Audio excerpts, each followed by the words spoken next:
प्यारे बच्चों, mathematics online class में आप सभी का स्वागत है। आज हम एक्सरसाइज 3.2 के क्वेश्चन नंबर 7 से आगे हल करेंगे।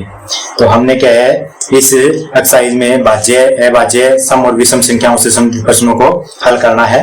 तो पिछले वीडियो में भाज्य संख्याएं, अभाज्य संख्याएं, सम संख्याएं और विषम संख्याओं के बारे में आप अच्छी तरह जान चुके हैं। तो क्वेश्चन नंबर 7 लेते हैं। अभाज्य संख्याओं के ऐसे 3 युग्म लिखिए जिनका अंतर 2 हो।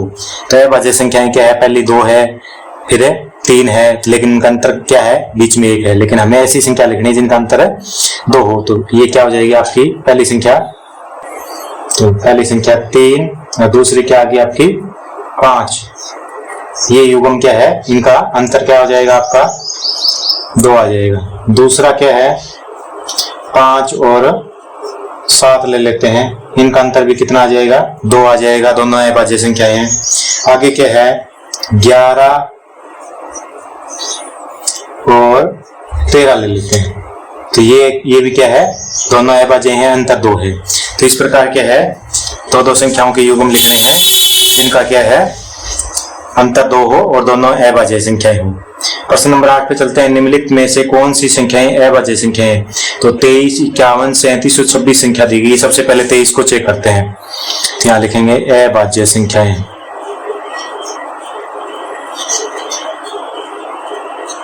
तो अभाज्य संख्या 23 को चेक करो। 23 2 से भाग नहीं होती, 3 से नहीं होती, 4 से नहीं होती, 5 से नहीं होती, 6 से, यानी कि 23 संख्या ऐसी है जो 1 से भाग होती है और क्या है समय 23 से होती है। तो यानी कि केवल 2 गुणनखंड है, तो ये क्या होगी अभाज्य संख्या होगी। 23 अभाज्य संख्या क्यों है, क्योंकि क्या है ये सिर्फ समय से और 1 से भाग होती है। 51 3 से भाग हो जाती है, 17 51 और 1 से भी होती है, 51 से भी होती है, यानी 3 गुणनखंड है, तो ये भाज्य संख्याएं होगी। 37 है, 37 अभाज्य संख्या क्यों होगी, क्योंकि 37 को चेक करो, 2 से नहीं होती, 3 से नहीं होती, 4 से नहीं होती, 5 से, यानी कि 1 और 37 से ही भाग होती है, केवल 2 गुणनखंड है। तो हमने क्या है पिछले प्रश्नों में देखा था कि क्या है भाज्य संख्याएं वे हैं जिनके क्या है 2 से अधिक गुणनखंड हो, और अभाज्य संख्याएं वो होती है जिनके केवल 2 गुणनखंड हो, एक तो समय और एक 26 2 से भाग हो जाएगी, 13 दूनी 26, 1 से भी होती है और 26 से तो समय से होगी, तो 3 गुणनखंड होगी इसके। तो अभाज्य संख्याएं कितनी है आपकी 23 और 37, केवल 2 संख्याएं हैं। क्वेश्चन नंबर 9 है आपका 100 से छोटी 7 क्रमागत, 100 से छोटी 7 क्रमागत भाज्य संख्या लिखिए जिनके बीच कोई अभाज्य संख्या ना हो। तो यानी कि 7 संख्याएं लगातार, क्रमागत का मतलब लगातार लिखनी है, इनके बीच में कोई अभाज्य ना आए। तो पहले 0 से 10 के बीच में देखते हैं, 2 3 फिर 5 है, लेकिन 4 बीच में भाज्य आ गई, तो ये नहीं लिख सकते हम। ऐसे लगातार 7 आनी चाहिए जिनके बीच में कोई भी अभाज्य संख्याएं ना हो। 11 से 20 तक भी ऐसी कोई संख्या नहीं है, क्योंकि क्या है 13 आ जाती है अभाज्य संख्या आपकी, 17 आ जाती है, 19 आ जाती है। तो ये संख्याएं आपकी मिलेगी 90 से आगे, 90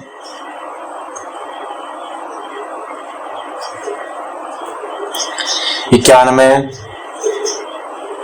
92 93 94 95 और 96। 1 2 3 4 5 6 7, ये 7 संख्याएं क्या है लगातार हैं, सारी भाज्य हैं और 100 से छोटी है। 90 भाग होता है, ठीक है, 2 से भी होता है, 3 से भी होता है, 5 से भी होता है, 91 7 से भाग होता है, 1 से होता है, यानी कि ये ऐसी संख्या है जिनके 3 से अधिक है, 2 से अधिक गुणनखंड है। 92 भी होता है, 93 3 से भाग होता है, 1 से होता है, 93 से होता है, यानी कि सारी की सारी क्या है भाज्य संख्या है और लगातार है, क्रमागत है। 90 91 92 93 94 95, तो 100 तक ऐसी कोई और संख्याएं नहीं है जो लगातार 7 हो और क्या सारी भाज्य हो, तो केवल एक युग्म बनता है ये। क्वेश्चन नंबर 10 है। निम्न संख्याओं में से प्रत्येक को 3 भाज्य अभाज्य संख्याओं के योग के रूप में व्यक्त करो। तो 21 है, 21 के ऐसे युग्म बनाने हैं आपको कि क्या है 3 टुकड़े करने हैं, तीनों के हैं अभाज्य हो। तो 21 के अभाज्य संख्याएं कौन कौन सी बनेगी, जोड़ करके देखो आप। 3 जमा में 5 जमा में 13, 3 और 5 8, 8 और 13 21। तो ये क्या है तीनों अभाज्य हैं और क्या है 3 टुकड़े कर दिए हमने 21 के, तीनों अभाज्य हैं, जोड़ 21 है। इसी तरह क्या है 31 के करो, 31 के कौन से हो जाएंगे, 31 के हो जाएंगे आपके 3 जमा में 5 8, 8 जमा में 23 और 8 है 31। तो ये क्या है 31 के हो गए। 53 के कौन कौन से हो जाएंगे? 53 के हो जाएंगे आपको, थोड़ी संख्या बड़ी है तो बड़ी से शुरू करेंगे हम। 3 5 से करेंगे तो क्या है 3 टुकड़े नहीं हो पाएंगे, तो 13 से शुरू करते हैं। 13 जमा में 17 कितने हो गए आपके? 30 प्लस में 23 53 हो गया। ये तीनों अभाज्य संख्याएं। और 61 हो जाएगी आपकी, 61 का हो जाएगा आपका 7 जमा में 13 कितना हो गया आपका? 20 प्लस में 41 61। तीनों अभाज्य हैं। ये क्या है? 3 है संख्याओं के युग्म बन गए, जो क्या है तीनों अभाज्य हैं। क्वेश्चन नंबर 11 है आपका 20 से छोटी अभाज्य संख्याओं में 5 ऐसे युग्म लिखिए। तो पहली कंडीशन ये है कि 20 से छोटी हो और क्या है 5 युग्म बनाने हैं जिनका क्या है योग, युग्म का मतलब 2 के जोड़े, और क्या है 5 से विभाज्य हो। जैसे एक संकेत के रूप में दे रखा है 3 जमा 7 बराबर 10, तो 3 भी अभाज्य है 7 भी अभाज्य है, युग्म बन गया। इनका जोड़ क्या है 10, 5 से विभाज्य है। तो इसी तरह क्या है अगली संख्या कौन सी हो सकती है? अगली संख्या हो सकती है 2 और 3। 2 और 3, 2 भी अभाज्य 3 भी अभाज्य है। तो 5 से क्या है भाज्य वाली संख्याएं पहली क्या है 2 और 3 आ जाएगी, क्योंकि 2 और 3 क्या है दोनों अभाज्य संख्याएं हैं और इसका जोड़ 5 से भाज्य है। दूसरा युग्म क्या बन जाएगा? दूसरा युग्म बन जाएगा आपका 7 और 3, 3 और 7, 3 और 7 क्या है आपका दोनों अभाज्य संख्याएं हैं और क्या है दोनों का जोड़ 10 से भाग होता है। इसी तरह आगे क्या हो जाएगा? आगे आपका 3 और 17 और 3 20 हो गया आपके, दोनों अभाज्य संख्याएं हैं। और उसके बाद में हो जाएगा आपका 11 और 19, 11 और 19 जोड़ आ गया आपका 30 5 से भाज्य होता है और दोनों अभाज्य संख्याएं हैं। और एक वहां पर और ऐसी और बनाओ, हो गया आप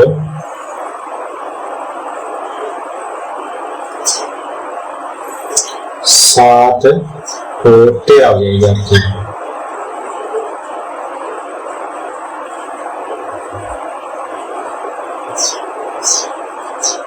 7 और 13 दोनों अभाज्य हैं और दोनों का योग क्या है आपका 20 या 5 से भाग होता है आपका।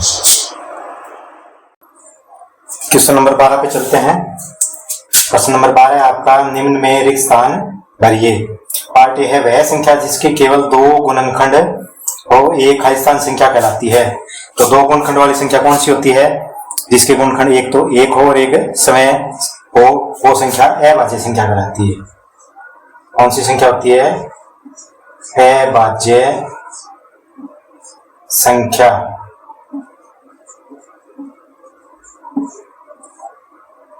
तो क्या है 2 गुणनखंड वाली संख्या अभाज्य संख्या होगी।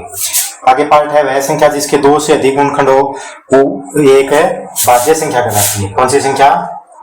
ये आ जाएगी आपकी भाज्य संख्या।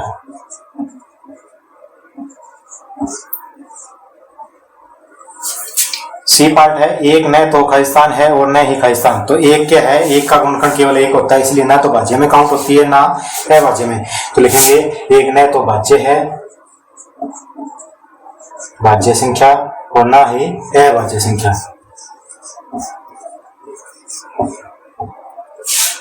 सबसे छोटी अभाज्य संख्या कौन सी है? सबसे छोटी अभाज्य संख्या है 2 से शुरू होती है, क्योंकि एक ना तो भाज्य में काउंट होती है ना अभाज्य में। तो 2 क्या है आपकी सबसे छोटी अभाज्य संख्या। सबसे छोटी भाज्य संख्या कौन सी है?